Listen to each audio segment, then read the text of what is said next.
Europe Midi, Raphaël Delvolvé. De retour sur Europe 1, Isabelle Florennes, porte-parole du Modem, est avec nous pour le débat d'Europe Midi, tout comme Jonas Haddad, conseiller régional Les Républicains de Normandie, vice-président de la Fondation Concorde. Nous traversons un été difficile du point de vue environnemental, nous l'avons encore entendu pendant le journal, ces feux à répétition qui n'épargnent aucun département de la France. On a vu des feux dans le Morbihan, dans le Finistère, en Isère, encore hier, en Charente, ces dernières heures également. Et dans ce budget 2023, Isabelle Florennes, on a l'impression qu'il n'y a pas tant que ça de fonds, de moyens qui sont mis dans l'environnement, dans la transition écologique. Pourtant, l'un des 3 piliers identifiés par Gabriel Attal, le ministre des Comptes publics, 3,3 milliards pour l'environnement, c'est présenté comme ça, mais ça, c'est si on cumule les 1,9 milliards pour la transition écologique, les 500 millions pour l'agriculture et les 900 millions pour la cohésion des territoires. Vous savez ce qu'ils vont vous dire, vos opposants écologistes. Ils vont vous dire c'est un tour de passe-passe.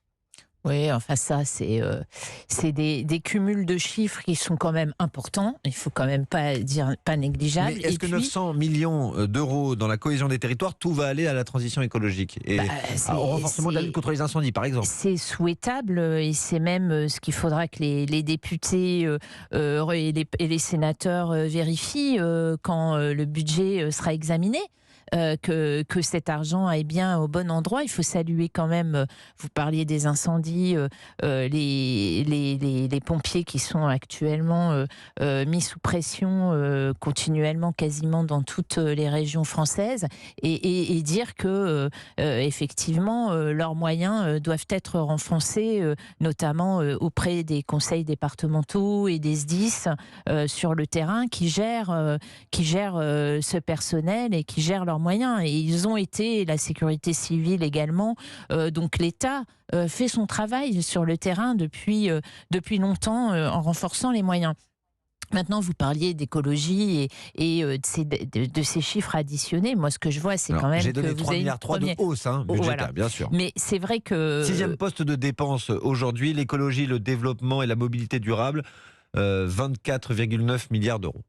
Oui, voilà. Oui, ce qui est conséquent et surtout un gouvernement qui, au-delà de ces chiffres, a une véritable volonté avec une première ministre qui est elle-même en charge d'appliquer le plan de transition et énergétique et écologique et de développement durable avec des ministres qui ont cette feuille de route en transversalité sur l'ensemble des ministères. Car maintenant, c'est ça le souhait de ce nouveau gouvernement, c'est d'avoir et d'appliquer dans chacun des ministères et ensuite au plus près du terrain, dans chacune des collectivités et dans chacune des administrations territoriales de l'État, ce plan de transition au plus près des besoins et de la nécessité de travailler sur le terrain. Parce que c'est bien beau de prendre des décisions, vous savez bien, à Paris, si ensuite elles ne peuvent pas ou elles sont mal appliquées sur le terrain, ça sert à rien. Moi, je crois que les collectivités font d'énormes efforts sur la transition écologique depuis un certain nombre d'années. Elles y travaillent, il y a des bonnes expériences qui sont menées, il y a une conscience de la plupart des élus locaux sur ces questions. Il y a des bonnes idées aussi. Si vous regardez actuellement, énormément de collectivités, de conseils départementaux investissent sur des revêtements bien meilleurs en termes de transition écologique qui retiennent moins la chaleur. Chaque collectivité, j'appartiens à un conseil municipal dans les Hauts-de-Seine et d'autres villes des Hauts-de-Seine le font, de travailler sur de nouveaux revêtements. C'est des investissements très concrets du quotidien qui sont réadaptés sur le terrain. Et nous, on croit à ça. Nous, on croit à ce travail de terrain accompagné par l'État qui doit être dans l'accompagnement et non pas dans la sanction. Et c'est ça, ce travail qui doit être dans l'accompagnement vers des énergies renouvelables, l'accompagnement vers des meilleures mobilités et des mobilités durables, accompagner aussi les plus modestes vers la transition vers des véhicules propres et également la rénovation des bâtiments, qu'ils soient publics ou particuliers, la rénovation thermique des bâtiments. Ça, c'est des priorités qui ont été affichées et présentées par le gouvernement et qui vont, me semble-t-il, dans la bonne direction.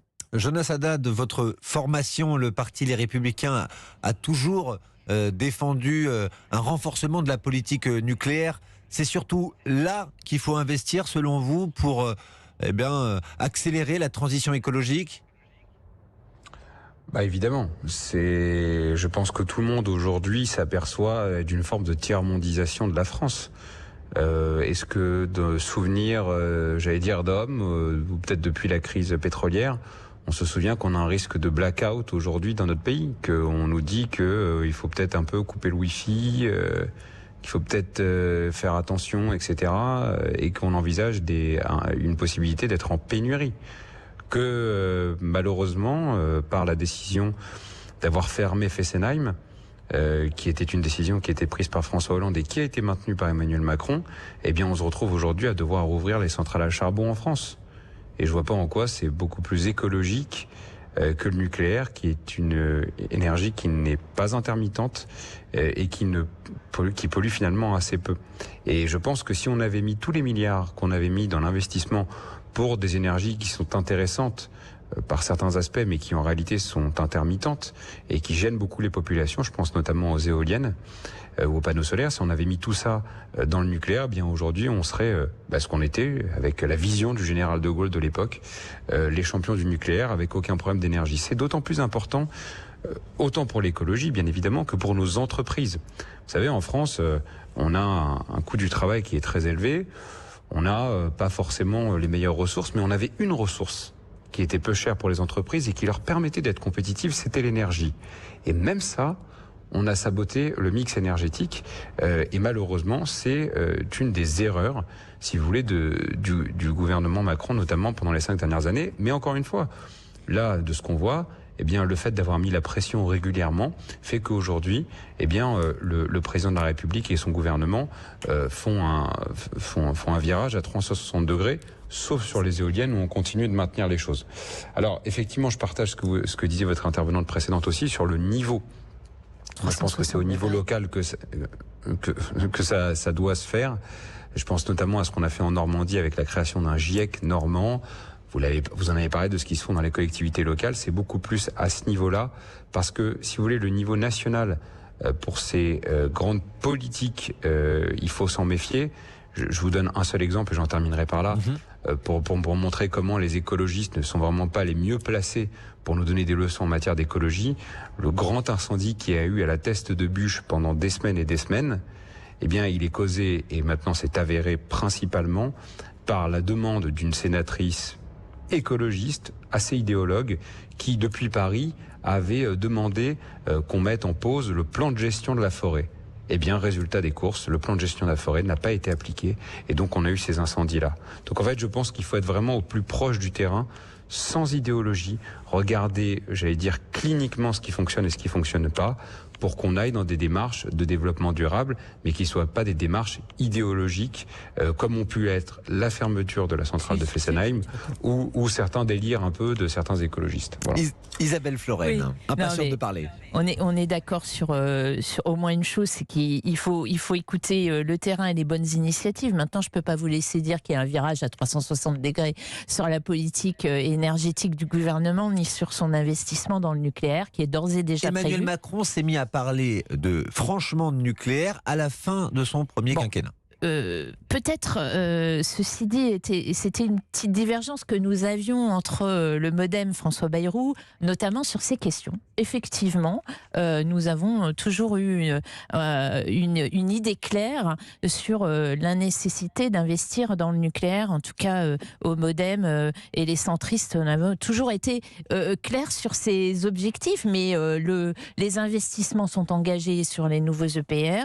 Il y a une crise énergétique, mais ça, c'est quelque chose malheureusement qui nous arrive et qui impacte et qui est impactant dû à la crise notamment ukrainienne et à la guerre en Ukraine. Donc on peut pas nier. Je peux pas laisser dire qu'il y a un virage à 360 degrés. Je peux pas laisser dire non plus que la Convention citoyenne pour le climat n'a rien donné. Au contraire, je crois que associer les citoyens à cette réflexion est une bonne chose et qu'il faut continuer à le faire. Et c'est ce que va continuer à faire le gouvernement avec son Conseil national de la refondation démocratique, en tout cas ce que nous souhaitons dès la rentrée, continuer à travailler avec les citoyens sur ces questions. Je crois que plus on les associe, il y a d'abord un souhait pour eux d'être associés, et puis un souhait de prise de conscience au quotidien, et aussi de trouver les meilleures idées avec le terrain, comme nous le souhaitons tous, avec les élus locaux notamment, qui souvent ont des expériences concluantes sur les questions notamment liées à la transition énergétique ou écologique en général. Donc là-dessus, on est d'accord, mais moi je ne peux pas laisser dire non plus que les investissements n'ont pas été faits. Il y a des questions qui doivent se régler sur le terrain. La question de l'éolien en fait partie. Je suis d'accord sur ces questions. Je ne suis pas concernée puisque dans mon département, nous n'avons pas ces questions qui se posent, mais je pense que là encore, c'est au plus près du terrain, dans la concertation et avec un accompagnement de l'État territorial. Alors, il nous reste 1 minute 30, quelques secondes, donc je vais vous en accorder à chacun quelques-unes pour que vous me disiez, puisque maintenant les vacances parlementaires ont commencé, en tout cas les travaux en séance sont suspendus jusqu'au 3 octobre, que vous me disiez en un mot ce que vous avez pensé donc des premiers pas de cette session parlementaire qui a débuté après les dernières élections législatives, qui ont débouché donc sur un hémicycle à l'Assemblée nationale totalement fragmenté, sans majorité relative. Honneur aux femmes. Isabelle Florennes. Eh oui, une nouvelle configuration. Alors, en un mot, je constate que les lois ont été votées, qu'il y a eu des CMP et une CMP, vous souriez, une CMP conclusive entre le Sénat et l'Assemblée nationale, ce n'est pas négligeable, sur le texte pouvoir d'achat. Et notamment des belles avancées, et ça, il faut le souligner, c'est positif. Donc, un changement de méthode qui s'amorce, et moi, je souhaite qu'il puisse se poursuivre dans les mois qui viennent, notamment sur les questions budgétaires. Les premiers pas de la session parlementaire étaient conclusifs, d'après Isabelle Florennes. La CMP, c'est-à-dire la commission mixte paritaire sur la question du pouvoir d'achat. Jonas Haddad, quel mot vous revient quand vous voyez de l'extérieur, hein, ni l'un ni l'autre n'être député, hein. Vigilance. Vigilance parce que d'un côté, on a pour moi des nouveaux élus qui sont très dangereux, qui sont les élus de la NUPES, qui ont pris des positions ces derniers temps qui sont vraiment à l'opposé de ce qu'on peut attendre en matière de développement économique, de cohésion de notre pays. Et vigilance aussi vis-à-vis du gouvernement, qui, on le sent, de temps en temps, peut avoir des regains, si vous voulez, un peu d'arrogance, et nous sommes là pour essayer d'aiguiller vers des solutions constructives. Donc vigilance. Reprise des travaux le 3 octobre prochain au Palais Bourbon. Merci Isabelle Florennes, porte-parole du MoDem. Merci Jonas Haddad, conseiller régional Les Républicains de Normandie, également vice-président de la Fondation Concorde. Merci à vous d'avoir suivi cette nouvelle édition d'Europe Midi. Je vous retrouve ce soir pour Europe Soir. Ça sera de 18h à 20h. À tout à l'heure sur Europe 1.